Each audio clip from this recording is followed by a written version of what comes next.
Assalamualaikum Mbak. Waalaikumsalam. Ya, perkenalkan Pak, kami dari tribunbanten.com.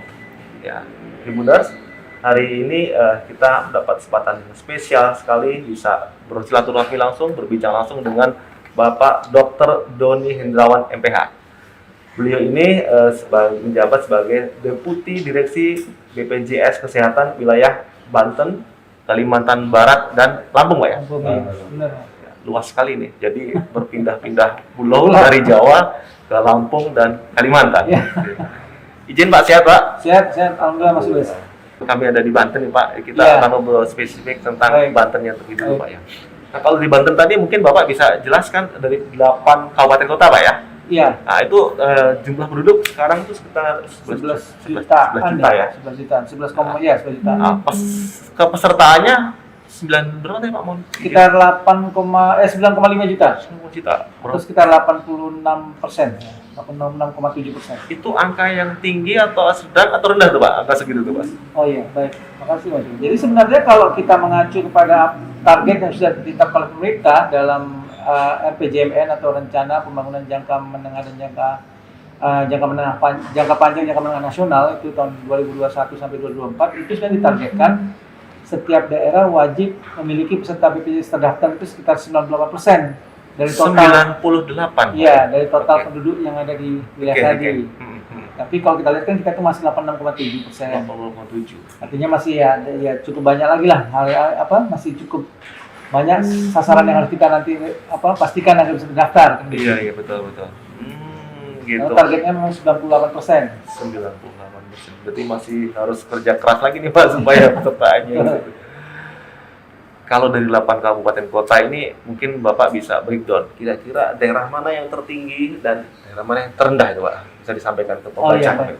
Memang yang kepesertaan yang paling tinggi itu ada di kota Tangerang ya. Karena memang kan Tangerang itu udah sangat metropolis ya. Jadi kalau Tangerang itu sekarang itu posisinya kalau dipresentasikan sudah 95,8%. 95 Pak ya? Iya, 95% dari hampir 96 lah ya, karena 95,8%. Dari total penduduk kota Tangerang yang sudah terdaftar sebagai peserta JKN. Nah, jadi sudah cukup banyak lah, hampir 98% ya. Jadi nanti kalau sudah 98% dikatakan dia sudah mencapai status yang disebut dengan cakupan semesta. Nah, itu yang disebut dengan cakupan semesta. Jadi paling banyak itu sementara ini masih kota Tangerang yang paling tinggi. Kota Tangerang ya. Kota Dengan Tangerang. jumlah penduduk paling banyak, pesertanya paling tinggi juga. Iya, betul. Paling rendah Pak? Paling rendah itu sekarang itu ada di mana nih? Ada di Kabupaten Serang kalau nggak salah. Kabupaten itu, dan kota kalau nggak salah Pak ya? Kabupaten dan kota. Oh, Kota Serang ya, Kota Serang. Mohon maaf, Kota Serang. Kota Serang Serang, itu baru 74,8%. Di kotanya malah nih Pak. Iya. Di Kota Serang. 74,8 kalau nggak salah Pak ya? Hampir 70% ya. Iya. Kabupaten juga Kabupaten saya 76,5%. berarti ya selisih dikit ya. Iya. Jadi belum begitu banyak. Itu kira-kira kenapa tuh Pak di pusat provinsi nih Banten ini kok malah pesertaannya malah agak di bawah yang Lebak, Pandeglang seperti itu. Ya, mungkin ini ya kalau kita lihat tuh di Kota Tangerang itu memang selain memang inisiatif yang tinggi dari masyarakatnya sendiri untuk mendaftar, kita lihat juga memang ada di situ peran pemerintah daerah yang sangat besar ya. Jadi artinya pemerintah daerah membiayain orang-orang yang belum terdaftar tadi atau orang-orang yang katakanlah kelas 3 yang menunggak itu kemudian dialihkan menjadi peserta mandiri yang dibiayai oleh Pemda atau PBPU Pemda namanya. Jadi ada inisiatif yang sangat kuat dari pemerintah daerah. Nah, memang kebetulan kalau di Kota Serang sendiri kemarin itu terjadi sedikit pengurangan ya jumlah peserta PBPU Pemdanya atau jumlah peserta mandiri yang di Pemda. Kemarin itu berkurang memang ya. Cuma kebetulan saya datanya angka pastinya saya agak lupa. Memang ada pengurangan kemarin karena mungkin waktu itu penyesuaian dengan anggaran yang memang sebagian besar dialihkan untuk penanganan COVID. Jadi seperti itu. Gitu ya. Jadi ada penerima bantuan iuran kalau salah itu Pak ada itu ya. Beda Mas. Apa itu dari pusat ya PBI? Nah, jadi kalau sekarang istilahnya disebut dengan PBI jaminan kesehatan itu atau dananya langsung dari PBN.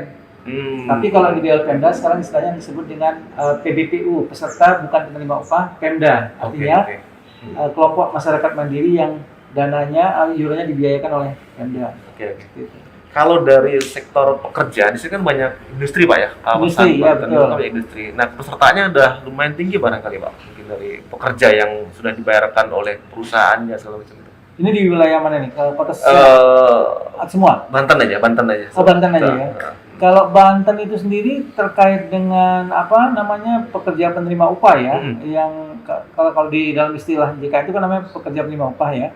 Itu totalnya sekarang sekitar 3,2 juta 3,2 juta dari 9 juta ya tadi ya. dari 9 juta Nah, tadi. sepertiga berarti ya Pak ya? Iya, kira-kira Sepertiga, sepertiganya lah. Karena memang Banten sendiri kan banyak industri. Betul, ya. betul, betul.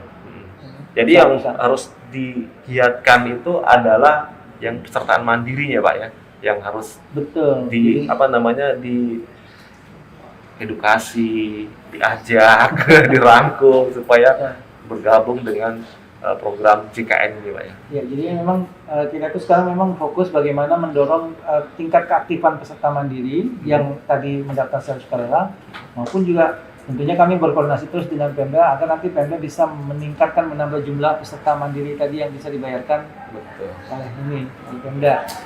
Mungkin Bapak bisa sampaikan ke pembaca dan penonton kami Pak, apa sih keuntungannya sih jadi peserta JKN gitu Pak? Oh iya. Nah, biar nanti mereka semangat untuk Baik. mendaftar JKN gitu, karena kan masih lumayan harus didorong-dorong nih, Ah, iya. supaya 98% loh Pak ya. Baik. Yang pertama tentunya keuntungan kalau kita lihat dari sisi bagi kita sendiri tentunya ini merupakan suatu pengaman lah bagi kita, karena kan kita nggak tahu kapan kita sakit ya, Betul. apalagi di masa-masa seperti pandemi ini, di masa-masa sekarang perubahan iklim sangat drastis ya perubahannya, dan nggak bisa diketahui, ini resiko sakit kita kan semakin tinggi. Nah, maka di sini kita perlu pengamanan lah, jangan sampai nanti udah sakit justru tambah sakit lagi karena adanya beban finansial. Oh, Nah, oke. itu yang paling penting.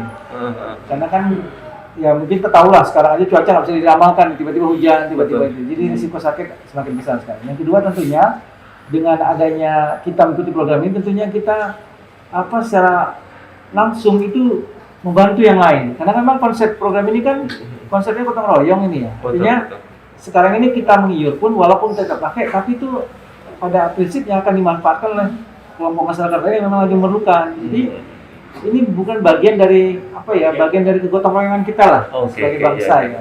Untuk bersama-sama memastikan bangsa ini sehat. Karena kalau bangsa sehat itu bisa bangsa itu jadi besar dan kuat kan gitu. Iya. Demikian berita update terkini, dan nantikan update berita lainnya hanya di kanal YouTube tribunbanten.com. Jangan lupa subscribe, like, komen, dan share.